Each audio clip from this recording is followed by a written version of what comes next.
I came home to silence, not the usual chaos of laughter, not the thud of toys on the floor. Just silence, broken by muffled sobs. My kids sat on their beds, except their beds weren't in their rooms anymore. They were shoved into the cold basement, their posters torn from the walls, their clothes in boxes. When I asked why, my mother's voice carried down the stairs. "Your brother's son deserves the upstairs. He's the future of this family. Your kids will adjust." My children looked at me, waiting for anger, for rage, for something. But I only smiled and whispered, "Pack your bags." They didn't know what was coming.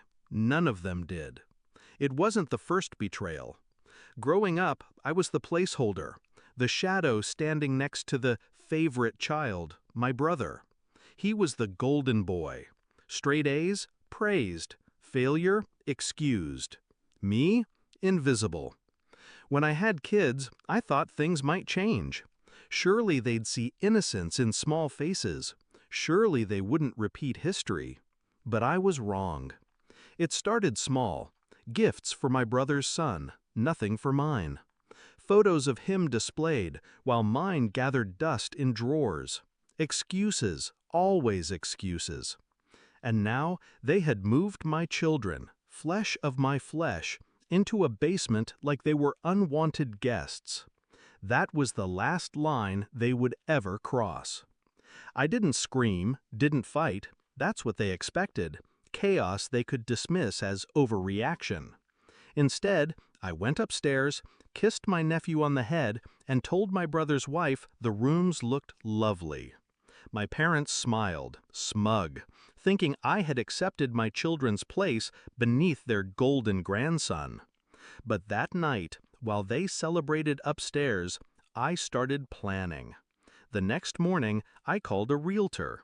I wasn't buying a house. I was buying freedom.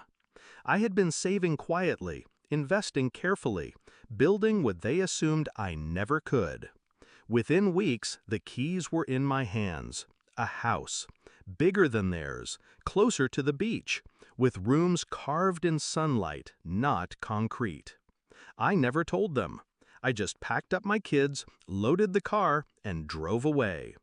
When my mother called, shrill and demanding, asking why their basement was empty, I simply said, "You made it clear whose children mattered. Now you'll live with that." But that wasn't enough. Cutting them off was escape. I wanted justice. So I dug deeper. The family business. My father still ran it like a king, convinced his empire was untouchable. But kings fall hardest when they trust the wrong heirs. I knew their weaknesses, knew the contracts, the unpaid loans, the quiet fraud they thought was buried. I had worked there once, remember? They forgot I learned everything by watching. With one phone call to the right auditor, I set the wheels turning. Not lies, just truth. Truth is a weapon sharper than any blade. The investigation hit like a storm. Accounts frozen, partners walking away, and my father, once untouchable, was suddenly begging lawyers to save him. When he called me, voice cracked, asking if I knew anything, I simply said, "I protect my children the way you should have protected me." Then I hung up. The final blow came months later. We were invited to a wedding, a cousin's. The family gathered, still pretending nothing had changed. My parents avoided me, avoided my children.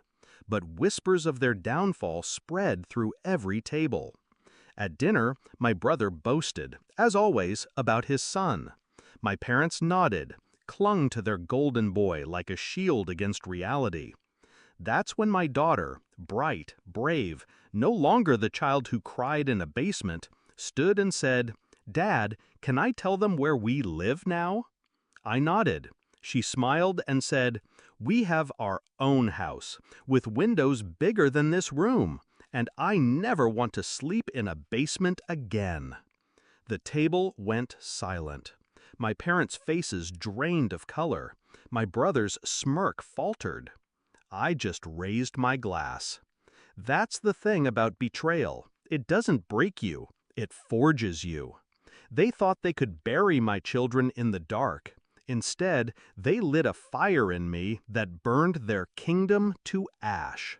Now, when I walk through the halls of our home, hear my kids laughing in rooms filled with sunlight, I feel no regret, only clarity. They taught me what family should never be. And in return, I taught them what happens when you mistake silence for weakness. The last time my parents called, begging to see the kids, I listened quietly. Then I said the same words I whispered that night in the basement.